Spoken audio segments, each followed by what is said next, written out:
Does someone have a response? Happy to respond, Your Honor. Mr. Jorde is simply wrong on several points of Iowa law. Looking at the most applicable precedent, Dakota Access, we have submitted more and stronger evidence than was available in that case. While we disagree with the statement Mr. Jorde made about common carrier, that would be irrelevant in any case. Iowa law does not require proof of being a common carrier for eminent domain. There are other provisions in the statute that allow that to be granted without regard to common carrier status. But again, we think it's clear that we have shown that we are a common carrier. In prior cases before this board, need has been determined largely by shipper demand. We have shown shipper demand in this case, and I think it's certainly very solid evidence of that. This notion that it's not energy related, first of all, again, is irrelevant under Iowa law. The pipeline statute classifies CO2 along with other liquids that happen to include energy products, but also ammonia is not directly an energy product. There's no basis for treating anything that is listed under the statute differently. There is no special provision for an energy product, and in any event, low carbon ethanol is in fact an energy product, and this is part of the process for creating low carbon fuel, just the same as crude oil is an antecedent and part of a process that results in gasoline or other refined products. We have carefully met the provisions. I think your staff, in its staff report, notes that subject to a very few outstanding questions that our rebuttal testimony addressed and our staff report testimony addressed, that we had met the legal requirements in the statute. We think Mr. Bentz's testimony, again, largely confirms that we have met the statutory requirements. So we think there's no basis for the motion. We would ask the board to deny the motion. Ms. Ryan, I see your card up. Thank you, Your Honor. Ms. Hertz would like to join in Mr. Jorde's motion. We concur that there is an insufficient case established at this point in time. Summit has failed to establish that this is necessary. The economic ties, even if you assume that everything that Summit says is in fact accurate and weighed in the favor of Summit's, the ties to the ethanol industry and the support for the ethanol industry are far too tenuous to support a finding of public convenience and necessity. They have also failed to establish that this is in fact necessary. Several witnesses have testified to the availability of alternative options for carbon capture for supporting the ethanol industry, including other companies such as CAP CO2, making the pipelines not necessary. Additionally, although Mr. Dublinsky has indicated that there is testimony supporting the sufficiency of Summit's application, the sufficiency of their application meeting the minimum requirements for submitting an application are very different than the requirements for meeting the statutory requirements for actually being granted a permit. That is why we have the additional rounds of testimony and inquiry in order to question the sufficiency of that application. Furthermore, the large number of landowners who have not signed voluntary easements, who do not want this pipeline on their land, is a clear evidence that this is not in the public convenience. Thank you. Mr. Long. Thank you, Your Honor. OCA does not take a position on this motion, but I want to respond to something Mr. Dublinsky said. I question what in Mr. Bent's testimony would say that Summit sort of has or has not made the showing necessary to obtain a permit. Do you want to reply to that? Mr. Whippel has his card up too, so. Before you rule, Your Honor, for the record, the county's joined the motion, but we have no additional arguments. Thank you. Mr. Meyer. Hardin County takes that same position that the counties take. Thank you. Mr. Taylor. Sierra Club also joins in the motion, particularly with the argument that there's been no showing that the ethanol industry would be benefited, or that is sufficient benefit, or that public convenience and necessity, and also that there's been no summit witness who substantially or verifiably shows that this project would address climate change. Thank you. Mr. Dubinsky, do you have a response? I do. I want to pick up on a couple of those subjects.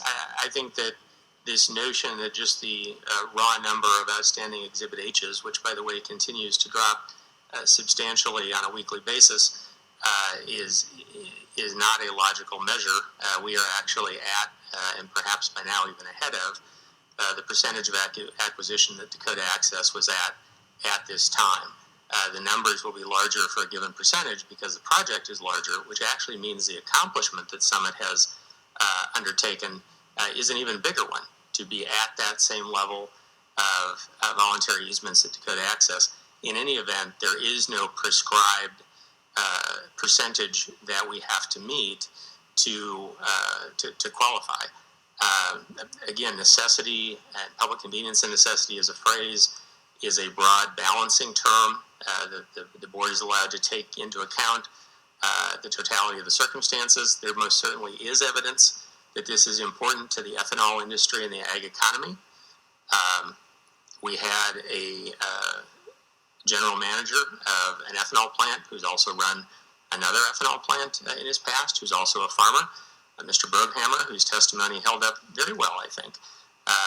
Mr. Phillips talked about the economic benefits using the same modeling that this board approved of and relied on in Dakota Access. Again, that is a on-point precedent here. It was also relied on in the Supreme Court's affirmance.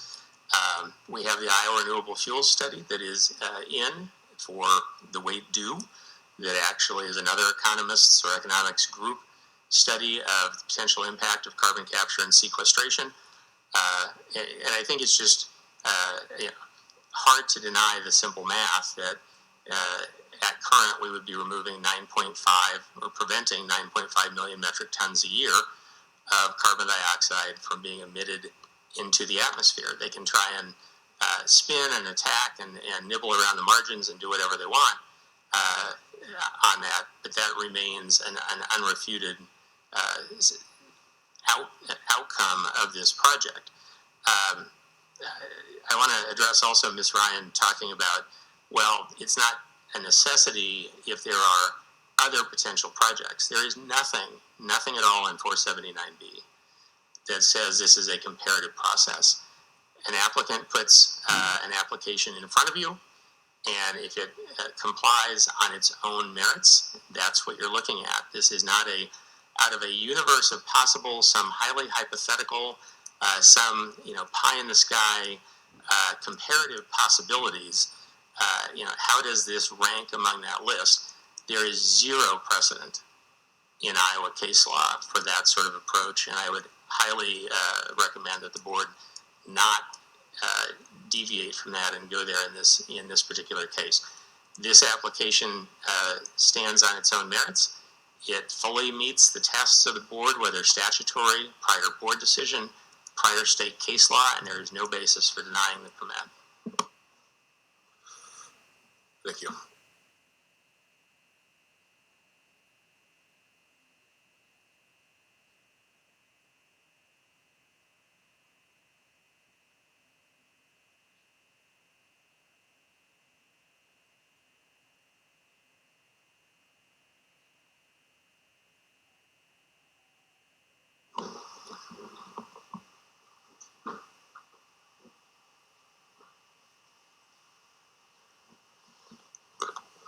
That motion is denied. The IUB will not make a decision of this magnitude from the bench.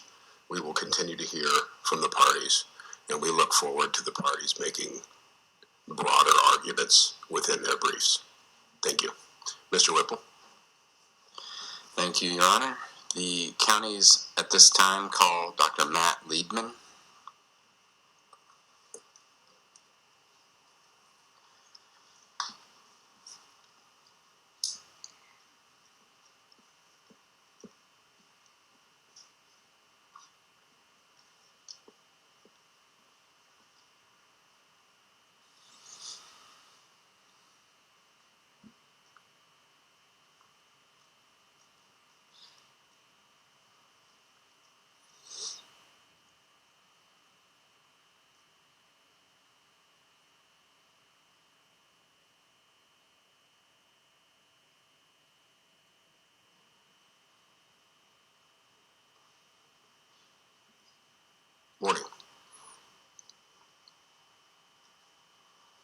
Is that better?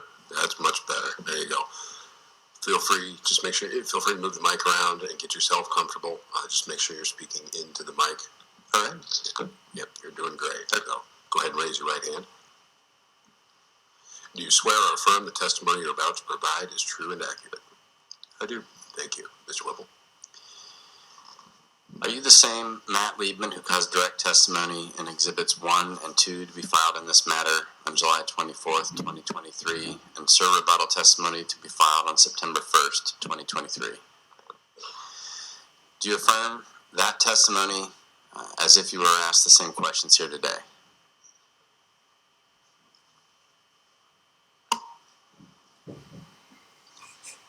Oh, hold on. We'll have our technical folks help us out here. I do. Affirm. Are we working? Should I keep going? I think it's working. We're going to have a mic here on hand as a backup, but it looks like it's working now. Do you have any additions or corrections to make to that testimony? not at the present time. In that case, Your Honor, I move the testimony and the exhibits sponsored by Dr. Liebman. Is there objection? Yes, Your Honor. State your objection. We'll object to the admissibility of the sur rebuttal testimony. The board's procedural order in this case does not allow for sur rebuttal testimony. It's traditional for this board, and frankly before any court, that the applicant would be the party that gets the last word. Sur rebuttal testimony filed after our deadline for our rebuttal testimony gives the counties the last word on this subject, so we would object to the admissibility of the pre-filed sur rebuttal testimony. May I respond, Your Honor? Yeah, go ahead, please.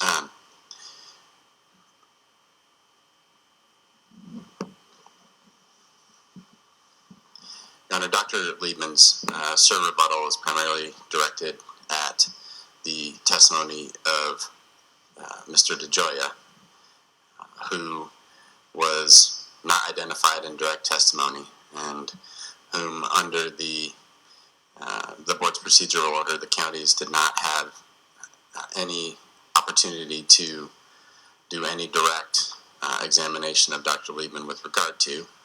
And so rather than at hearing request latitude on direct examination, the counties thought it more fair to identify and file ahead of time in written form so that someone could see the rebuttal testimony of Dr. Liebman. And then they had the opportunity then when they called Mr. DeGioia to have Mr. DeGioia respond to anything that Mr. Liebman had in his sur rebuttal. So we, for that reason, request the board to accept the sur rebuttal of Dr. Liebman. Mr. Long. OCA strongly supports admission of Mr. Liebman's sur rebuttal. While even if Summit is to get the last word, the other parties need to be given an opportunity to respond to things. And as Mr. Whippel pointed out, Mr. Liebman's testimony, sur rebuttal testimony, is in response to the testimony of the rebuttal testimony of a witness who had not addressed the topic or even filed direct testimony. The board has the authority to provide for efficient proceedings, and I believe that the way Mr. Whippel and the counties handled this is appropriate, because by pre-filing it, they largely took away any element of surprise. The alternative would be to Summit. The alternative would be for them to do additional direct, in which case Summit wouldn't have even had the benefit of reading and knowing in advance what was going to happen. Okay, thank you. Objection is noted. The board will admit the evidence and give it the weight due.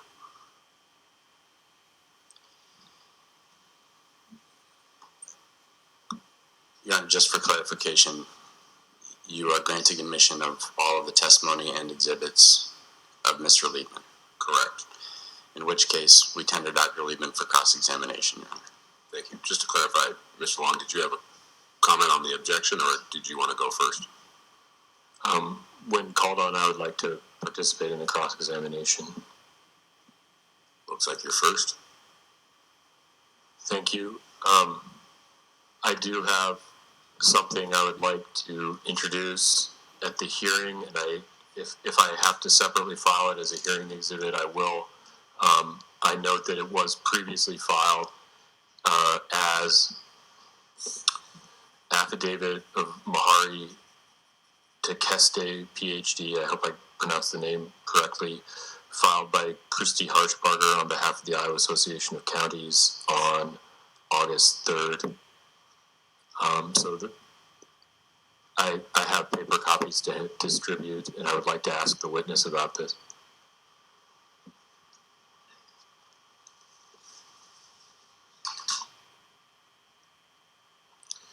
Well, while we're getting ready for that, I'm also going to be asking the witness about OCA Hearing Exhibit 4, which was introduced and moved into the record yesterday, and we filed it. Well, I'm not sure if it's actually come through yet, but it was the response to OCA data request number 69, and I believe it was introduced into the record yesterday as OCA Hearing Exhibit 4.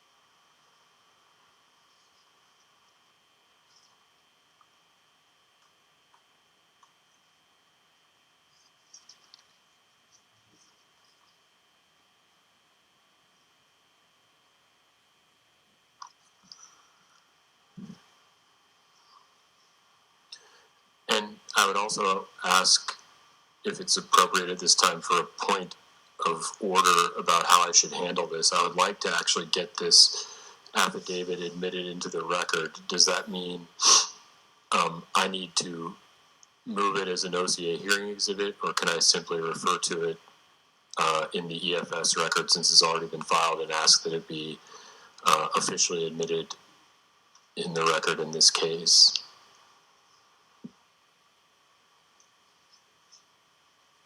A motion would be preferable.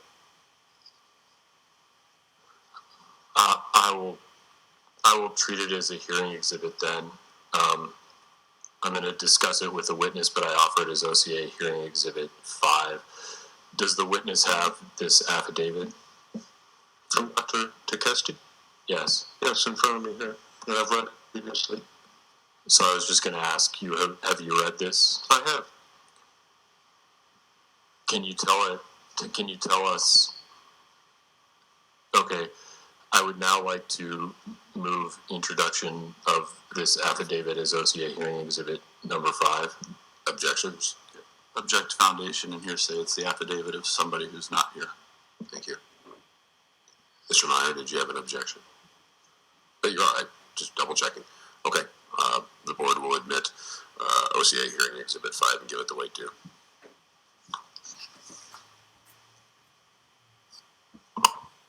Thank you, Mr. Liebman.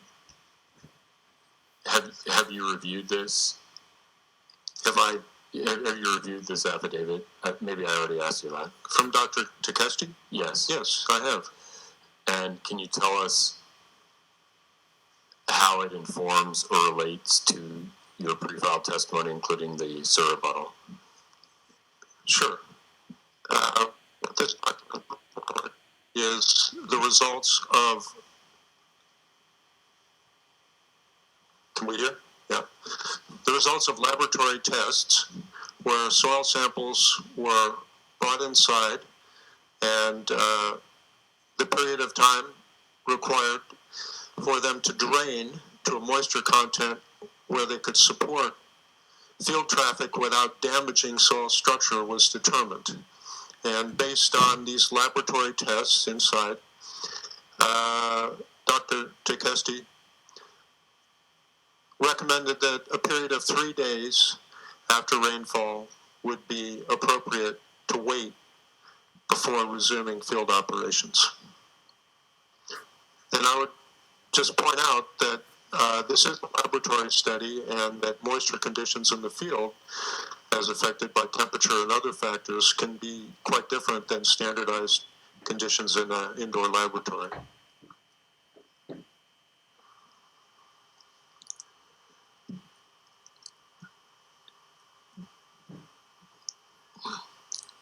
For construction of this pipeline, do you think that a laboratory test is going to be helpful to the county inspector who is on the scene and making decisions about construction activity?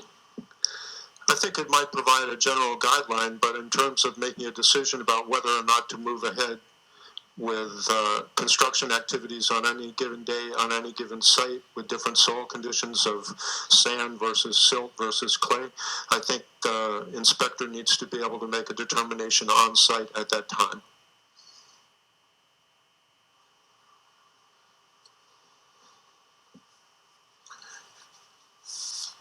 And is that why you recommended I believe it's called the ball test in your pre-filed testimony?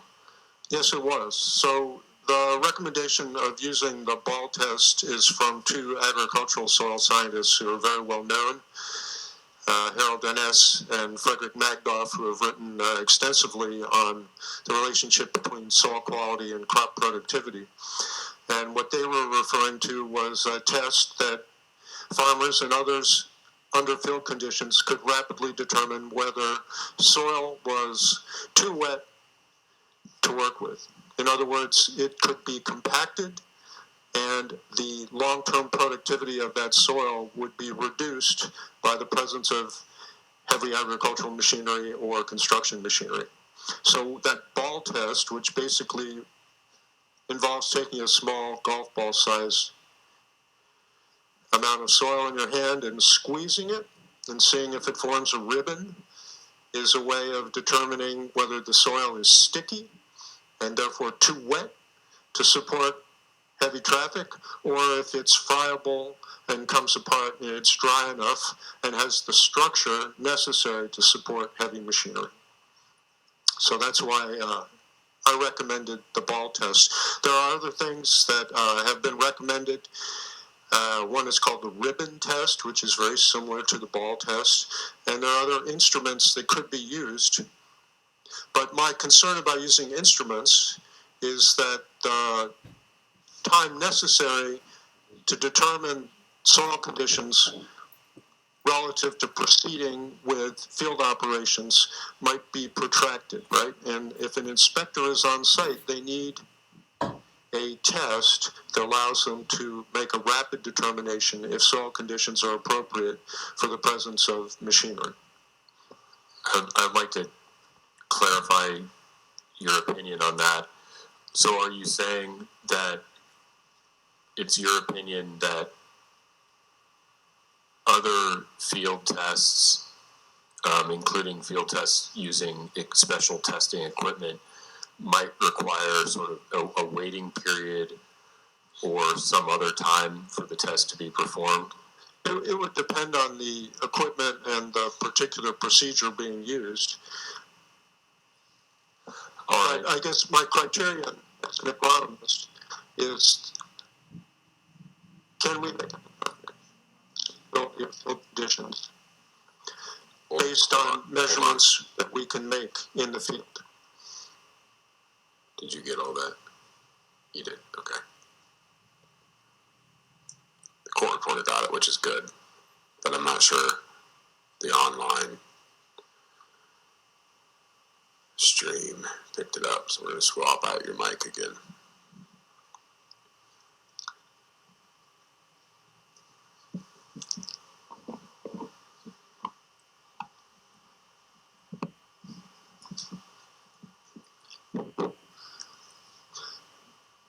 The point I was trying to make is that I think as an agronomist, my concern is about protecting the long-term productivity of soil and preventing nearly irreversible compaction due to the presence of heavy machinery under unsuitably wet conditions. So to the extent that we can rapidly determine the soil condition and make a decision about moving forward with field operations, be it farming or pipeline construction, I think the criterion has to be protect soil by making a rapid on-site determination. Thank you. And now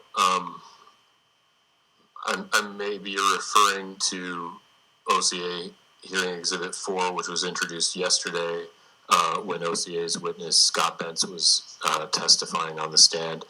Did you observe the cross-examination of Mr. Bentz yesterday? I was here, yes.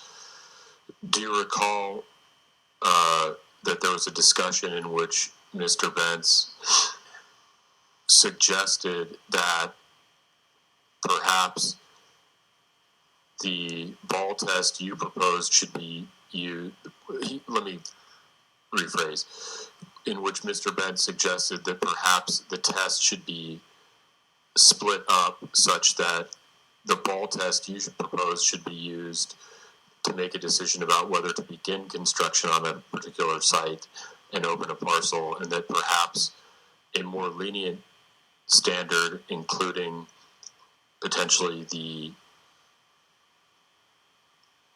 30% standing water standard suggested by Mr. DeJoya and referenced in OCA hearing exhibit 4 should be used once the trench has been opened to determine whether construction should continue. Do you recall that discussion? Thank you for reminding me. As an agronomist, I've had personal experience with soil compaction and its reduction of crop yields, and I believe that if 30% of the subsurface soil was covered with water, it would be too wet to proceed with field work.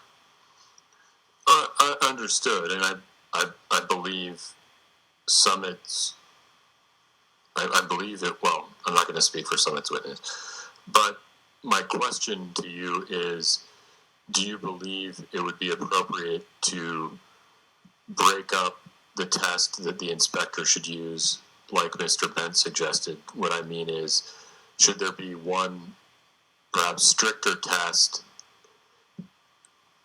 when you're deciding whether to open a trench on a parcel you haven't gotten to yet, and should there be another more relaxed test when you're deciding whether to halt construction because of wet conditions on a parcel that already has a trench open? From the standpoint of protecting long-term soil productivity, subsoil is much more difficult to remediate once it's compacted than topsoil. So if anything, the standard should be more conservative for the subsoil than for the surface soil. Deep ripping of subsoil after it's been compacted has been repeatedly shown to be insufficient to restore the productivity of the soil. So with regard to different tests for the surface soil and the subsoil, I would say I would be at least as conservative for the subsoil and perhaps more conservative than with topsoil, which is easier to remediate. Okay, thank you. Those are my only questions for this witness. Mr. Meyer. Dr. Liebman, do you have an opinion as to whether this project will be irreversibly detrimental to Iowa crop production in terms of soil capacity? Yeah, I do have an opinion based on work that was done at Iowa State University when the Dakota Access Pipeline was constructed, and the effects on soils and crop productivity were followed for 5 years.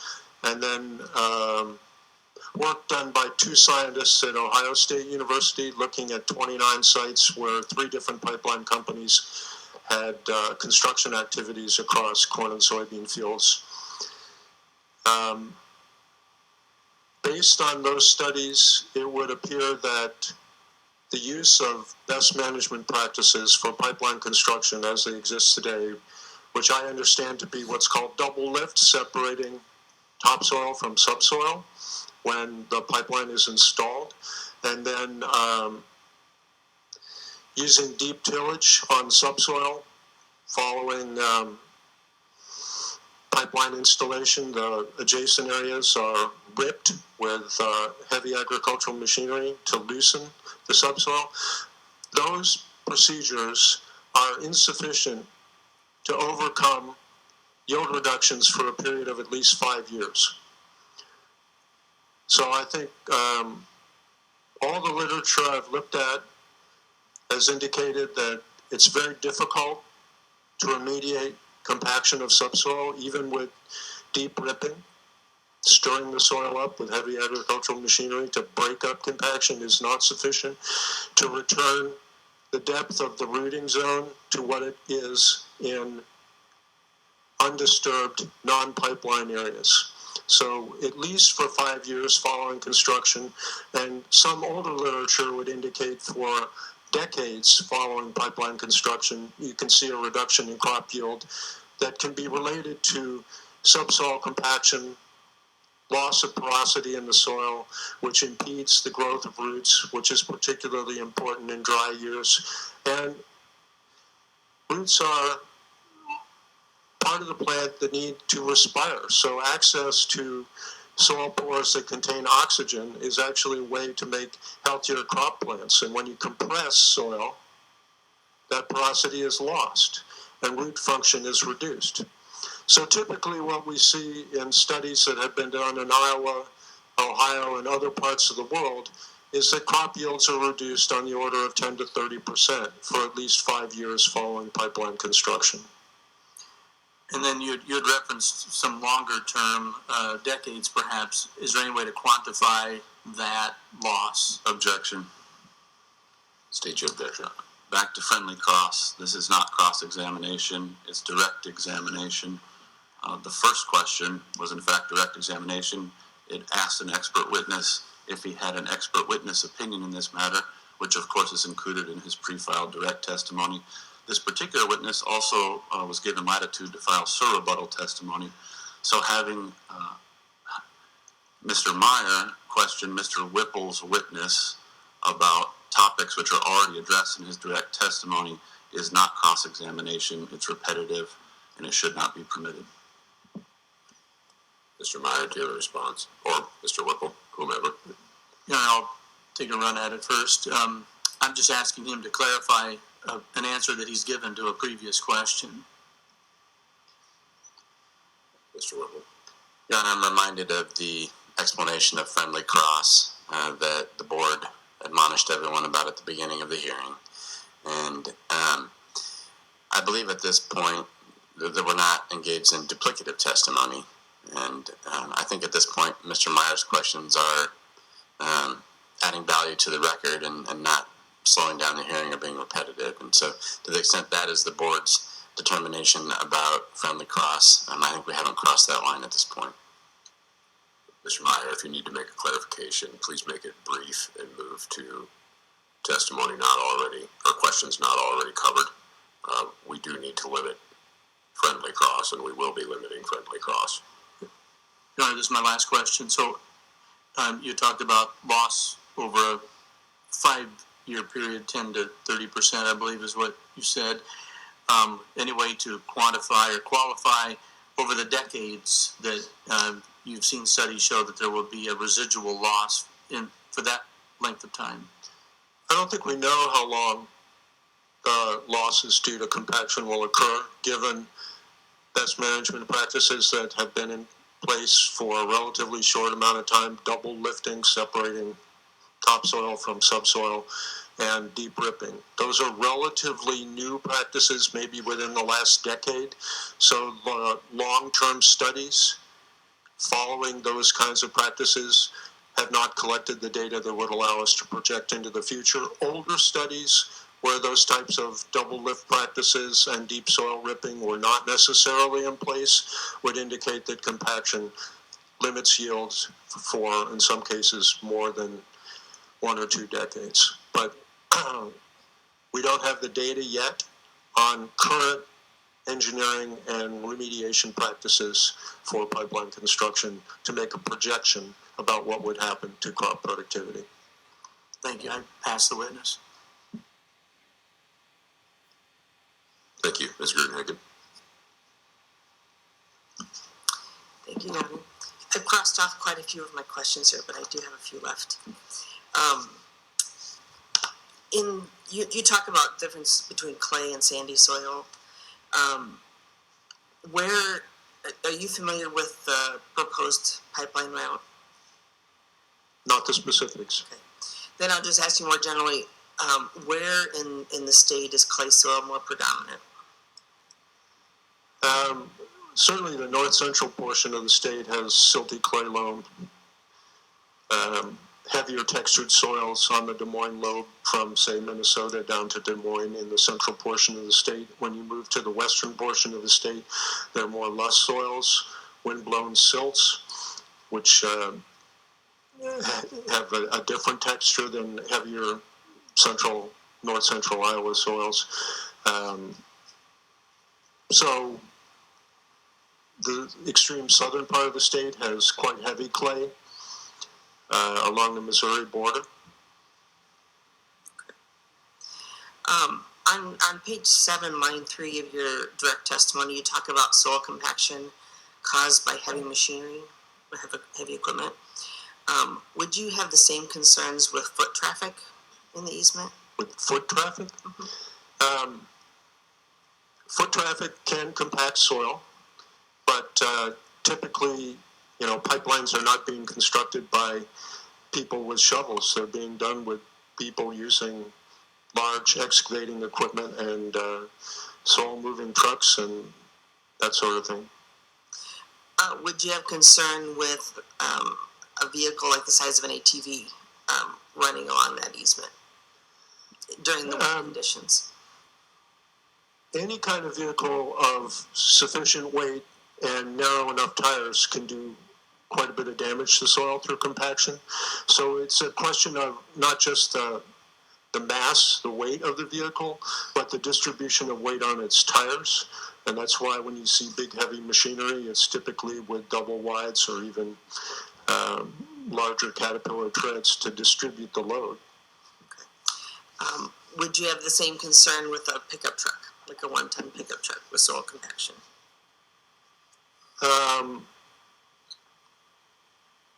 You can do damage to soil structure with a pickup truck, but the amount of damage is probably less than very heavy machinery under wet soil conditions. So if there were construction activities that would only necessitate those smaller kind of vehicles and the weight was distributed properly on the tires, would you have the same concerns about soil compaction? I'd have to know the axle loads and figure out how many pounds per square inch were being exerted on the soil. Small tractors can do quite a bit of damage if they have narrow tires. It's really a physical function of how you distribute the load on the soil surface. And you said you reviewed the Ag Impact Mitigation Plan. Excuse me, could you repeat that?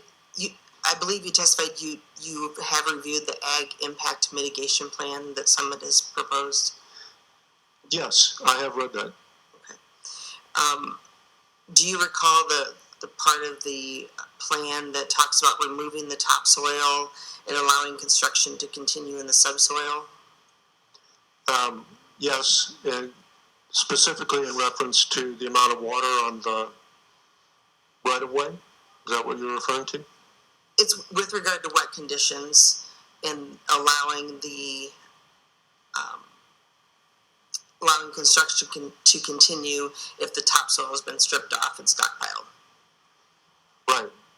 Yeah, I would say as an agronomist, the subsoil is more vulnerable to degradation by machinery. So I would be very hesitant to recommend going ahead with all kinds of potentially compacting activities when the subsoil is exposed. Again, it's very difficult to remediate compaction in subsoil. It's easier to remediate compaction in topsoil.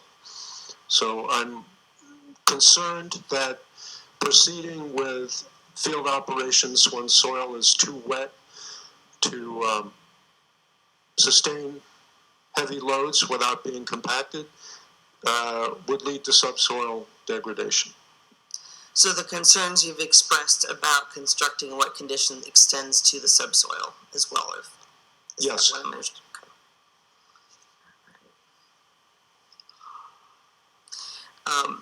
I believe it was Mr. DeJoya testified about using cover crops in the easement area to help it recover. Do you see that as one way to help that soil recover? It's definitely a good thing to do. I don't think that you can relieve subsoil compaction with cover cropping to a sufficient degree to return corn and soybean production to the level it was before the soil was disturbed by the pipeline construction. You've talked about deep ripping already. We just talked about cover crops. Is there anything that you would recommend to help reduce compaction? So the general agronomic view of compaction is it's better to avoid compaction than try to remediate it. The single most important thing with regard to avoiding compaction is not working in excessively wet field conditions. Thank you. And then we talked about the ball test, and you said it's more of a rapid test. About how long does it take to conduct the ball test? As long as it takes to take a handful of soil, form it into a small ball, and press it between your thumb and your forefinger to see if it sticks together as it is extended, or if it falls apart and is friable. If there's a 40-acre parcel, would you think, or I guess, would you recommend that there be repetitions of that test across that parcel? Particularly if there's a slope and what they call a katina of soils. Typically what you find on a slope is that what's at the bottom of the slope differs in soil texture than what's at the mid-slope or upper slope positions. So as you're walking across a field, if you sense that some areas are sandier and some areas are heavier than others, it would be good to test in the same way that when you do a soil test to determine fertility conditions, you want to make sure you take an adequate sample of the variation within the field. So if I'm understanding you correctly, if it looks like the soil types are different across the field, you would need to repeat that ball test? Absolutely, yes. And I think farmers have a good idea of that by looking at their soil maps.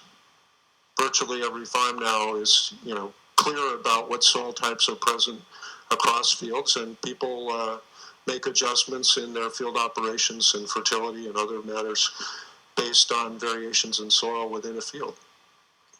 Thank you. That's all the questions I have. Mm-hmm. Thank you, Mr. Jorde. Yes, thank you. Doctor, you used the phrase, I think it was like extremely wet conditions, and are you saying that the ball test is the most appropriate test to determine if they're extremely wet, or is there, for instance, if X amount of rainfall, then construction shouldn't happen? How do you go about determining that? Okay, so a number of things determine the moisture status of the soil. One of them is the amount of rainfall and how long ago it occurred. And another thing is the texture of the soil. So by texture, I mean how much of it is sand, which is relatively coarse and drains quickly, how much of it is silt and clay, which are finer soil particles and drain more slowly. And then, of course, there's slope and a whole variety of other things, including temperature, which would influence evaporation of moisture from the soil surface. So there is no universal recommendation about when soil is ready for machinery operations to recommence or to begin. What I'm recommending is something that is relatively rapid, that farmers or inspectors on site could make a determination of whether it's too wet to proceed or whether we can go ahead. And I think that determination is contextual on the soil type, on the recent rainfall history, the topography, right? And if you don't have something that you can make a rapid determination in the field about whether to go ahead or not, I think it's a problem. But would you agree that there are certain conditions of wet soil, I mean like pooling of water, where it's obvious that construction is maybe not wise or shouldn't happen? Or are you stating that the ball test should be kind of the definitive test to determine that? I don't know if it should be the definitive test or not. I think it's a useful way of determining whether soil conditions are appropriate for the passage of heavy machinery over the ground. And I fully recognize that there could be other means of determining soil conditions with regard to their suitability for the field operations in pipeline construction. All I'm suggesting is that it would behoove the farmer who is going to work with the field later to avoid compaction. And to the extent that an inspector or a pipeline constructor can rapidly determine whether soil conditions are appropriate or not, I think the ball test is one way to go. Is there a universal depth of topsoil, or when we say topsoil, well, that term's used a lot, but I mean, can you give me, is that 1 inch, 2 inch, 6 inch? I mean, what is the topsoil? For our purposes today, I'll say the top 8 to 10 inches. Okay. But the technical definition of the O and A horizons would indicate that the so-called topsoil would vary depending on the soil series and the local erosion conditions. And then the subsoil, how deep typically is subsoil? Well, in Iowa, it can be extremely deep. If you go out to the Luss Hills, it's, maybe tens of feet thick. On the Des Moines Lobe, it could be 4 to 6 feet. Did you say Less Hills? The western portion of Iowa. Oh, you said what? Did you say west or less? Luss. Oh, how do you spell that? Loess. Okay. You mentioned Dakota Access. Have you reviewed any of the photographs and kind of the working in wet conditions that was going on in Dakota Access? Just anecdotally, the documents I referred to were several scientific publications by scientists at Iowa State University who had been contracted to look at the effects on soil and crop productivity following construction of the Dakota Access pipeline on Iowa State University land, and they've had 3 or 4 publications that I've looked at. They had some photographs of the actual pipeline construction there. They diagrammed the right-of-way for the pipeline and divided it into different zones where there was about a 15-foot area where the pipeline was being directly inserted, and then there were adjacent areas where heavy machinery was passing or soil was piled up. Okay. And that general right-of-way was on the order of 125 to 150 feet wide. Can I have staff please pull up Exhibit 579, 579, and go to page 49 of that?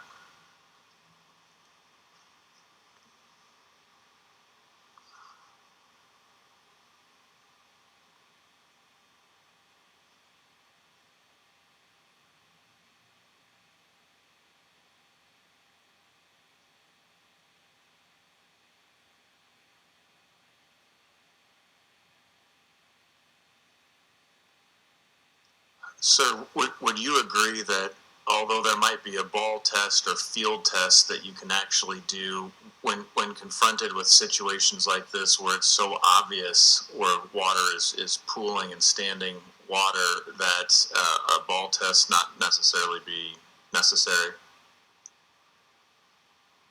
That would be my opinion. Okay, so you would agree that visual inspection of essentially the obvious, such as shown in this photograph here, would you say the inspector should be given the power to be able to make construction decisions regardless of whether or not they use a ball test in conditions like this? If the criterion is large amounts of standing water, yes. Okay, all right. Thank you. I don't have anything further, Doctor.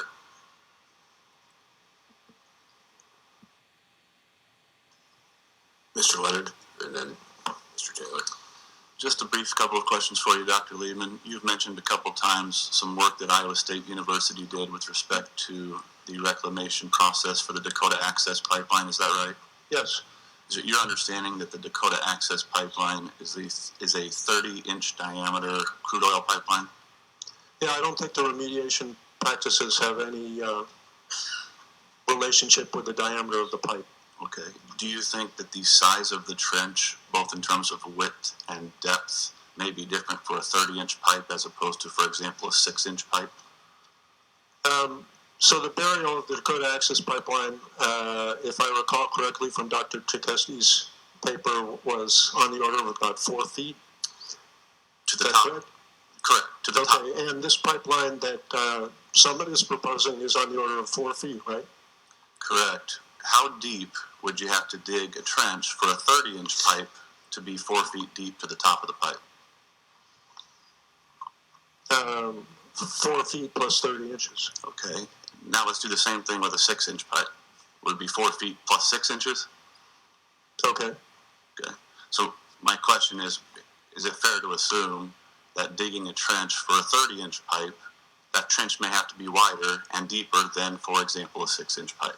Okay, so I mentioned before that in the study done at Iowa State University, they looked at the entire right-of-way zone, not just in the trench that was about 15 feet wide, but in the adjacent areas that added about another 60 feet on either side.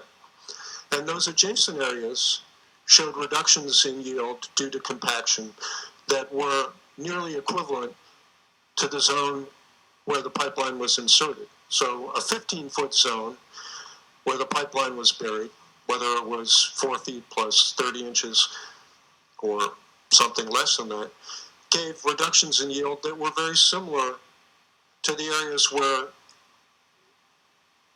heavy machinery was moving alongside that trench or soil was being stacked and then moved around.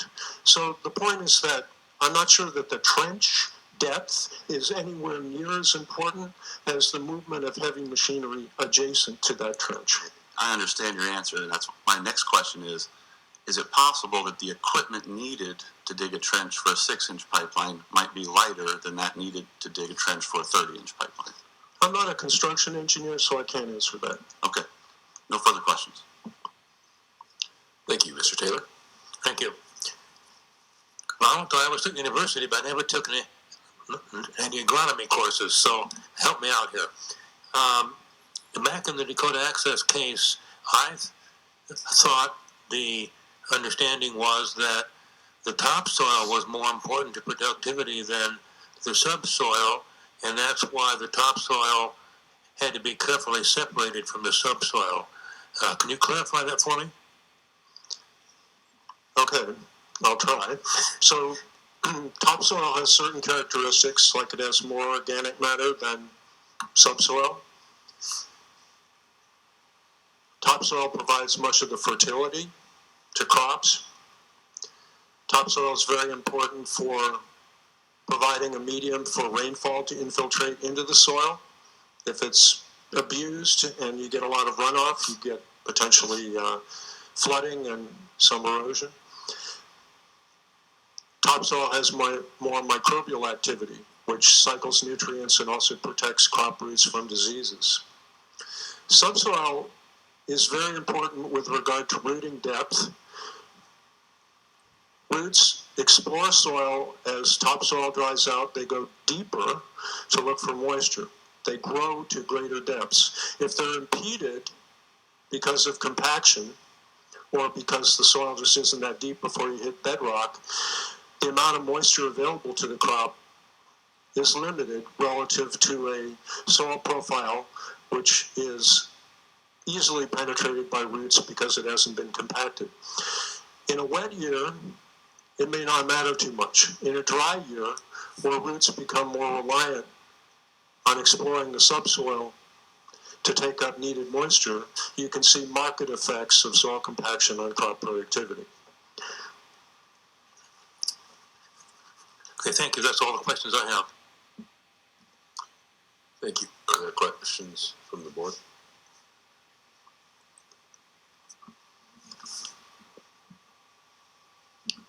Dr. Liebman, you said earlier that you would be even more conservative with the subsoil conditions versus topsoil with regards to work during wet conditions. Earlier, we heard from Mr. DeGioia in his testimony here, and he stated that his concern was more the topsoil and getting it back onto the ground as quickly as possible due to concerns about its structure and microbial activity. So, what is your opinion on that, kind of the push and pull between those two objectives? I think both topsoil and subsoil need to be protected. I think the issue, as I indicated earlier, is that it's much more difficult, and it may be nearly impossible, to remediate compaction in subsoil relative to topsoil. Topsoil is subject to improvement through freezing and thawing and tillage and the application of organic materials like cover crops or other types of organic amendments. So you can restore the productivity of topsoil over a period of a couple of years. But the compaction due on subsoil is very difficult to alleviate in study after study. So that was the motivation for me to make the comment that I think the approach taken for protecting subsoil needs to be conservative. So just to restate, so if the protection of that subsoil results in that topsoil being removed for a longer or significant period of time, you would still say it's more important to be more conservative with the subsoil? Yes. Thank you. No further questions.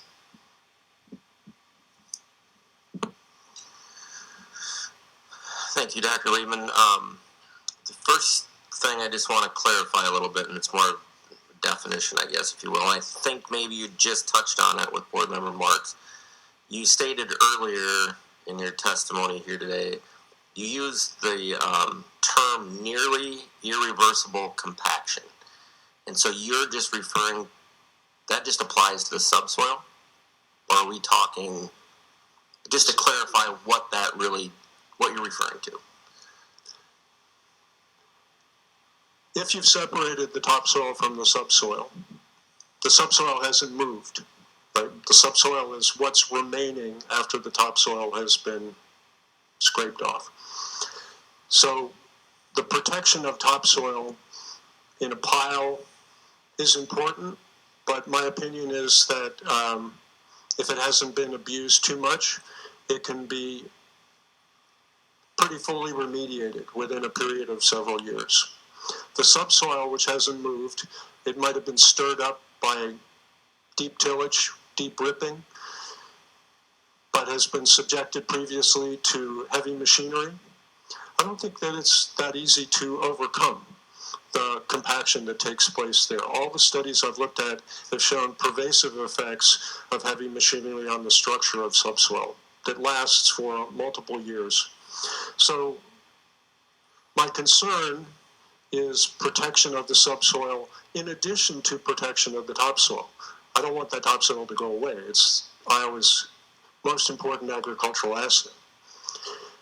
But I believe that the separation of the two strata, the top and the bottom, is an important thing to do. That double lift technique is good. And if heavy machinery is trafficking across the subsoil, I think it's going to be difficult, if that traffic occurred under excessively wet conditions, to fully remediate the subsoil. And just for the record, to clarify, and I feel like the definition may be a little bit fluid, what is your definition of subsoil? Okay, so in a technical way, soils are divided to an O horizon, which is the organic matter at the very top, an A horizon, which is typically the area where roots proliferate close to the soil surface and might be plowed if it was subject to tillage. That area might be a total of 10 inches deep, in colloquial parlance for topsoil. Below that 10-inch layer, below that maybe 12 inches, I think we're talking about B and C horizons, where soil typically has more clay and there's less organic matter. And so the subsoil would be B and C?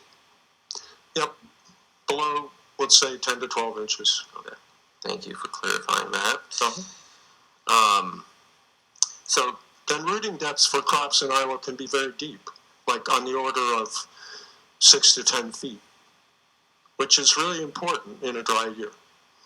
And that was going to be my next question. So since you are an agronomist, you also study the impacts of the crops on the soil. So for the record, typical corn plant, we can see root depth of... Well, you can measure them for the furthest extension of a corn root. You can probably find it to 4 or 5 feet on many good Iowa soils. Soybeans? Maybe shallower, 3 to 4 feet on typical soils. Okay. And we have had, so we're entering week 4 of this hearing, we've had a lot of conversations around field tile, and field tile being a concern with this pipeline. So have you or any of your colleagues at Iowa State University, or even colleagues at other institutions, do you know of or are you aware of any research that's also done on the impacts of installing field tile when it comes to compaction of this farmland? The machinery used to install field tile now, the perforated plastic pipe, even the fairly wide pipes, makes a very narrow trench. And I'm familiar with a couple of excavating contractors who do tiling work, and I've seen the machinery that they work with, which is laser guided and moves very quickly. The trenches are very narrow.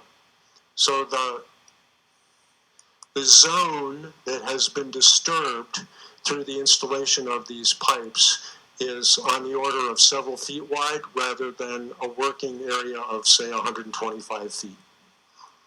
Okay? So when I look at a field that's been tiled, I can see the placement of the tile because that area of the field typically dries out faster immediately over the tile.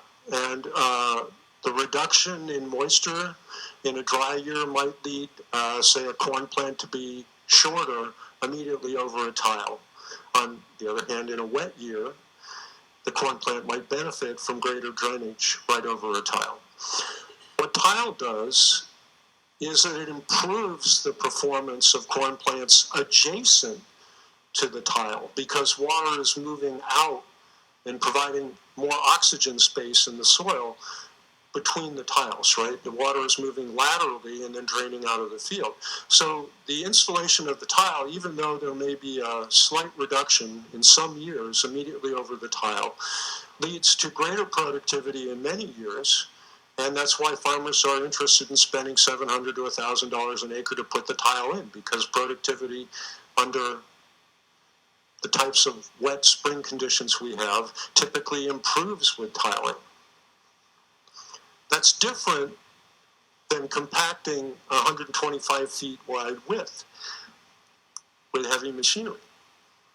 Tile machines are large, they're heavy, but they often now have caterpillar treads to distribute the load. And the tile pipe itself is inserted in a very narrow band of disturbance. So I think, based on my experience and what I've read in terms of the effect of tiling on land productivity, tiling typically increases the per acre yields, whereas pipeline construction, at least for some period of time following the construction of the pipeline, decreases crop productivity. And you are probably aware that after, and none of us as board members were present when land restoration rules were changed, but after Dakota Access Chapter 9 rules on land restoration were changed, did you or anyone else at Iowa State make any contributions to that rule making change? I did not, but I can't say whether or not Iowa State scientists contributed to that. I would expect that their expertise would be at least consulted. And I guess one other item. So going back to the topsoil and the worry of irreversible compaction to that topsoil, or to the subsoil, my apologies, what would be your recommendation? So keeping in mind something like Chapter 9 and land restoration rules, what would be a recommendation that you would have if Chapter 9 were to be modified down the road to help with that potential irreversible compaction of the subsoil? Everything I've learned from my personal experience and from reading scientific literature would indicate that avoiding the problem is better than trying to remediate the problem. And the single most important way to avoid soil compaction is to not allow heavy traffic on excessively wet soil. Those are, a high load on soil that's too wet leads to the increase in bulk density, the loss of porosity, difficulties with root penetration. So the single most important thing to do is not get yourself into that situation to begin with. So you're not saying don't do infrastructure projects. You're saying when a project is done, pay attention to the moisture content in which the project is being conducted. So if you have a pipeline construction project, even if moisture conditions are quite suitable for heavy field traffic, and even if you use double lift procedures, separating topsoil and subsoil, and even if you deep rip the subsoil to increase infiltration, I think you may see a reduction in crop yield following the completion of the pipeline project, just because heavy machinery exerts a load on soil.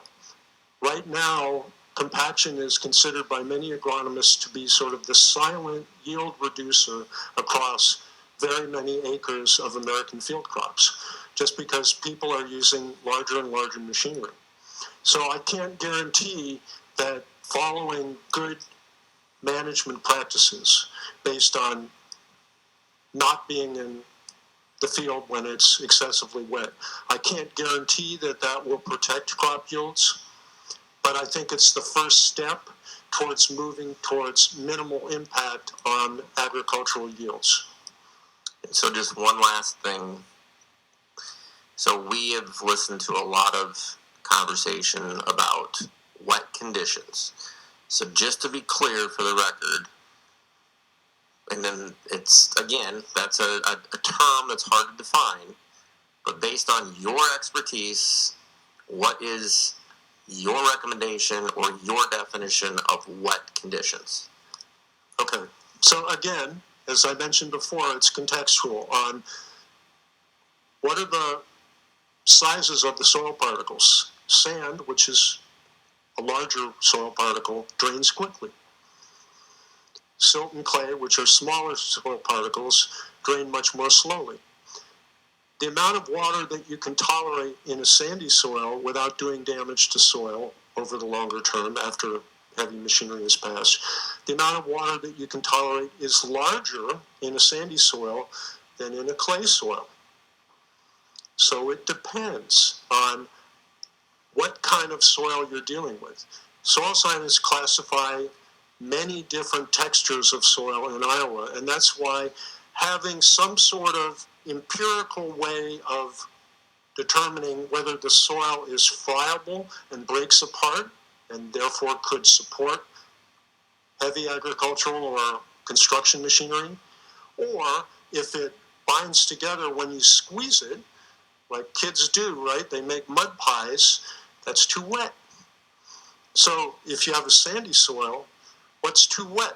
Well, the moisture content might be a poor indicator, but the fact that it breaks apart and allows it to crumble would be perhaps a better indicator than actually measuring, is it 40% moisture content? All right, so what I'm trying to say here is it really depends on the type of soil, and the drainage of that soil will be dependent on the relative balance of silt, clay, and sand. All right, those are all the questions I have. Thank you, sir. Mr. Whippel for redirect? No redirect, Your Honor. Thank you. You may step down, Doctor. Thank you. Go ahead. Thank you.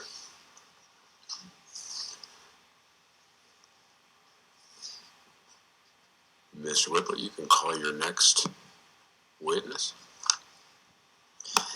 Thank you, Your Honor.